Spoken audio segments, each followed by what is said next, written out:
आज जैन दर्शन के धर्मों में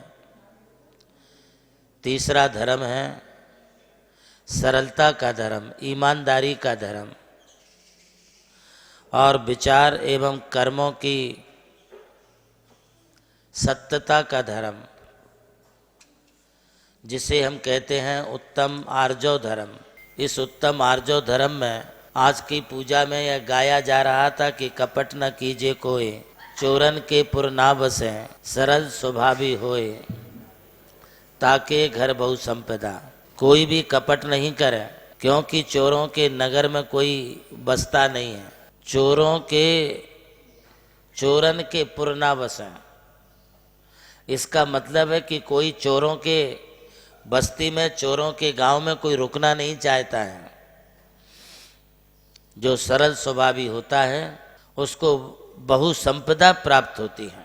छल कपट करके तुम बहुत अधिक धनी मानी और संपन्न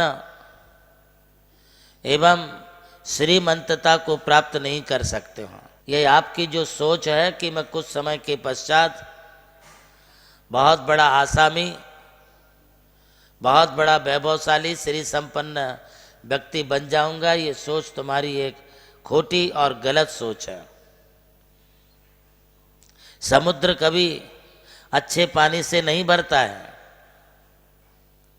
समुद्र में भी दुनिया का गंदा पानी जाता है, तब भी वो पूरा नहीं भरा जाता है।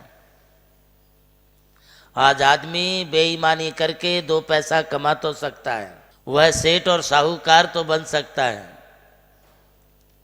किंतु तुम्हारे लिए ये पैसा कभी सुखदायी नहीं होगा, क्योंकि तुमने छल कपट, मायाचारी और धोखाधड़ी से तुमने ये संपत्ति अर्जित की है।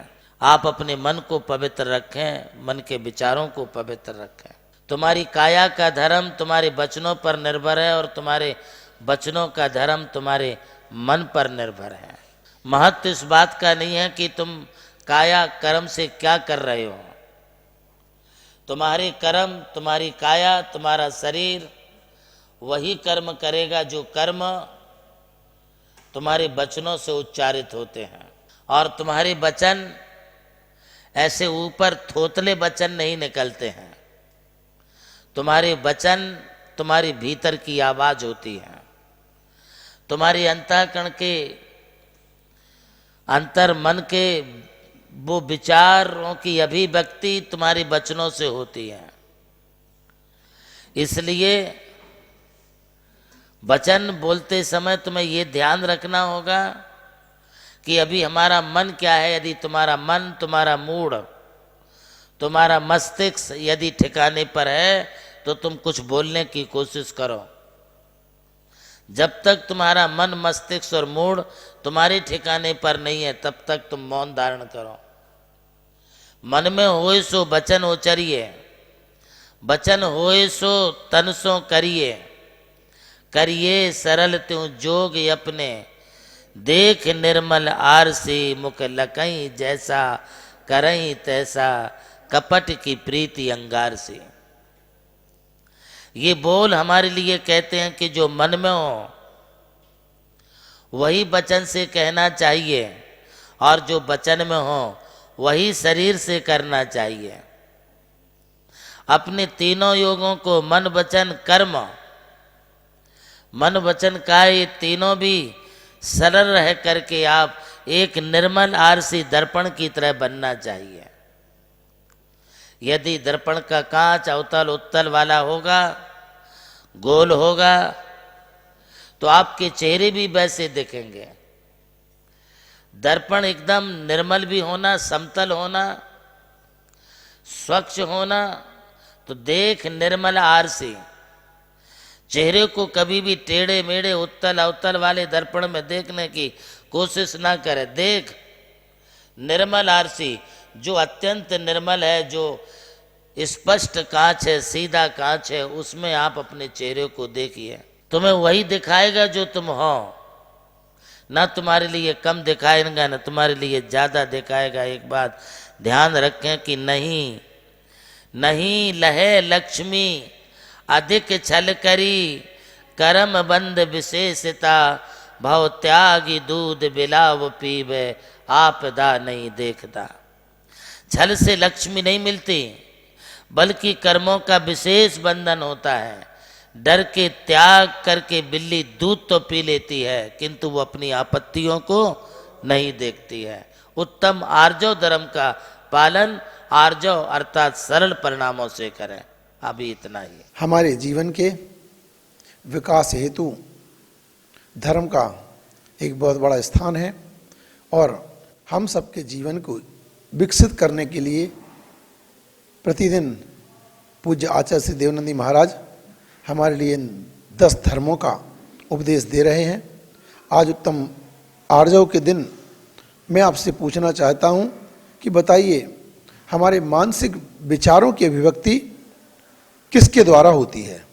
जवाब देने के लिए नमोकार तीर्थ व्हाट्सएप ग्रुप में जाकर दिए गए लिंक पर क्लिक करें। जवाब देने के बाद अपना नाम और रजिस्टर्ड मोबाइल नंबर अवश्य लिखें।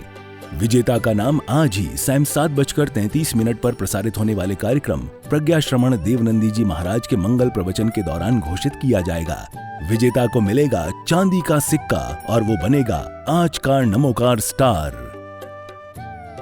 नमोकार स्टार प्रतियोगिता के सौजन्यकर्ता हैं श्री जमुनालाल जी, श्रीमती लक्ष्मी देवी जैन हपावत एवं हपावत परिवार मुंबई। आयोजक श्री नमोकार तीर्थ ट्रस्ट चांदवड़ नासिक। प्रभु श्री राम की जन्मभूमि अयोध्या रही और मोक्ष भूमि मांगी तुंगी। इसी यात्रा में उनके चरणों की रथ से पावन हुई ये भूमि राम टेकड़ी, जहां अनादि निधन महामंत्र नमोकार को समर्पित दिव्य तीर्थ का निर्माण हुआ। नमोकार तीर्थ जो स्थित है नासिक जिले की चांदवड़ तहसील के ग्राम मालसाने में, परम पूज्य गणाधिपति गणधराचार्य श्री कुंतु सागर जी महाराज के उत्तराधिकारी शिष्य परम पूज्य सारस्वताचार्य देवनंदी जी महाराज ने कई तीर्थों के जीर्णोद्धार के पश्चात एक ऐसे तीर्थ की परिकल्पना की कि जहां के दर्शन मात्र से ही जैन धर्म का ज्ञान हो सके, जिसके विशाल प्रांगण में प्रवेश करते ही दर्शन होते हैं विश्व के सबसे ऊंचे समोशरण के 108 फीट ऊंचा यह समोशरण बोलता हुआ समोशरण होगा, जो आधुनिक टेक्नोलॉजी पर आधारित होगा। इसकी परिक्रमा आप मिनी ट्रेन और नौका विहार के माध्यम से भी कर सकेंगे। समोशरण में भूतल पर कलिकुंड पार्श्वनाथ भगवान और पद्मावती माता के 24 स्वरूप विराजमान है। प्रथम तल पर चंद्र प्रभु भगवान की 32 फीट ऊंची अति मनोहर पद्मासन प्रतिमा विराजमान है। विश्व के सबसे ऊंचे पंच परमेष्टि के 51 और 31 फीट की प्रतिमाएं भी यहाँ पर स्थित हैं। साथ ही जैनागम के महान गुरुओं को समर्पित अति सुंदर गुरु मंदिर है। ध्यान कक्ष, ग्रंथालय, संत भवन, 22,000 स्क्वायर फीट का विशाल पिलरलेस हॉल और 200 से अधिक कमरों की धर्मशाला, भोजनशाला, समाज जन हेतु कम खर्च में मांगलिक आयोजन के लिए मंगल कार्यालय और आगामी योजना में है जैन नॉलेज सिटी। और इस भूमि पर आकर आपको अनुभव होगा नमोकार केवल एक तीर्थ नहीं, एक दिव्य अनुभूति है। वो अनुभूति आपकी भी प्रतीक्षा में है।